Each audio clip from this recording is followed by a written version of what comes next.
उत्तर प्रदेश के एक छोटे से गांव रामपुरा में सावित्री नाम की एक विधवा रहती थी। उम्र मुश्किल से 30 साल रही होगी, लेकिन चेहरे की झुर्रियां और थकी हुई आंखें उसकी असली उम्र से कहीं ज्यादा कहानी कहती थीं। 5 साल पहले उसके पति, हरिराम, की अचानक बीमारी से मृत्यु हो गई थी। उस दिन के बाद से सावित्री की दुनिया जैसे थम सी गई थी। उसके पास न खेत था, न धन, बस एक कच्ची झोपड़ी, कुछ पुराने बर्तन और उसकी 8 साल की बेटी गौरी, जो उसकी जिंदगी की आखिरी उम्मीद थी। हर सुबह सूरज निकलने से पहले सावित्री उठ जाती, गांव के बड़े घरों में झाड़ू पोंछा करती, कभी खेतों में मजदूरी करती, तो कभी सिलाई का काम पकड़ लेती। शाम तक उसका शरीर जवाब दे देता, लेकिन चेहरे पर मुस्कान बनाए रखती, क्योंकि गौरी को कभी एहसास न हो कि उसकी माँ कितनी टूटी हुई है। गौरी बहुत समझदार बच्ची थी। स्कूल से लौटकर खुद ही खाना गर्म कर लेती, कभी कभी माँ के लिए पानी भर देती। एक दिन उसने पूछा, अम्मा, आप हमेशा सफेद साड़ी ही क्यों पहनती हो? सावित्री ने हल्की मुस्कान के साथ कहा, बिटिया, यही हमारी किस्मत का रंग है। पर उसके दिल में टीस उठी। शादी के दिन जो लाल जोड़ा पहना था, वही आखिरी बार रंग देखा था उसने। उसके बक्से में आज भी उसकी शादी की एक निशानी संभाल कर रखी थी, सोने का मंगलसूत्र। वह उसकी सबसे कीमती चीज थी। जब भी मन बहुत भारी हो जाता, वह उसे निकालकर देखती और चुपचाप रो लेती।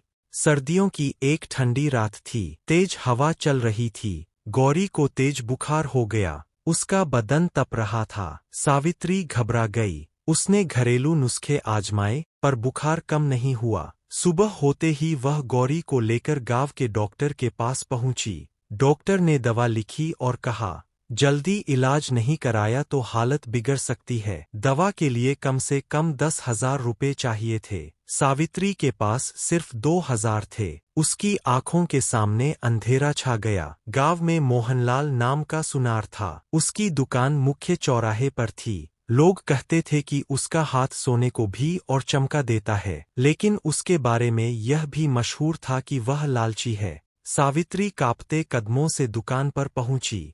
हाथ में कपड़े में लिपटा मंगलसूत्र था। भैया, इसे बेच देना है, उसने धीमी आवाज में कहा। मोहनलाल ने मंगलसूत्र को गौर से देखा। उसकी आंखों में चमक आ गई। यह भारी और शुद्ध सोना था, पर उसने चेहरे पर गंभीरता लाते हुए कहा, बहन, यह पुराना डिजाइन है, ज्यादा कीमत नहीं मिलेगी, 5,000 दे सकता हूँ। सावित्री का दिल टूट गया। उसे अंदाजा नहीं था असली कीमत क्या है। गौरी की याद आई। उसने सिर झुका लिया। ठीक है भैया, दे दो। उसी समय गांव के बुजुर्ग रघुनाथ काका दुकान पर आए। उन्होंने सब सुन लिया। वह पहले शहर में सुनार का काम कर चुके थे। एक नजर में समझ गए कि मंगलसूत्र की कीमत कम से कम 25,000 है। उन्होंने सावित्री से पूछा, बिटिया, क्या मजबूरी है? सावित्री रो पड़ी। सब कुछ बता दिया। काका ने गुस्से में मोहनलाल की ओर देखा। शर्म नहीं आती? एक विधवा की मजबूरी का फायदा उठा रहे हो। गांव में पीपल के पेड़ के नीचे पंचायत बुलाई गई। मोहनलाल पहले तो मुकर गया, पर जब काका ने सोने की शुद्धता और वजन सबके सामने बताया, तो उसका चेहरा उतर गया। गांव वालों में फुसफुसाहट शुरू हो गई। सरपंच ने फैसला सुनाया, मोहनलाल, तुम सावित्री को मंगलसूत्र की पूरी कीमत दोगे, 25,000, और सबके सामने माफी मांगोगे। मोहनलाल के पास कोई रास्ता नहीं था। उसने पैसे दिए और सिर झुकाकर कहा, मुझे माफ कर दो। सावित्री ने सबसे पहले गौरी का इलाज कराया। धीरे धीरे वह ठीक हो गई। बाकी बचे पैसों से सावित्री ने सिलाई मशीन खरीद ली। अब वह घर पर ही कपड़े सिलने लगी। काम बढ़ने लगा। गांव की औरतें कहने लगीं, देखो, मेहनत और सच्चाई कभी हारती नहीं।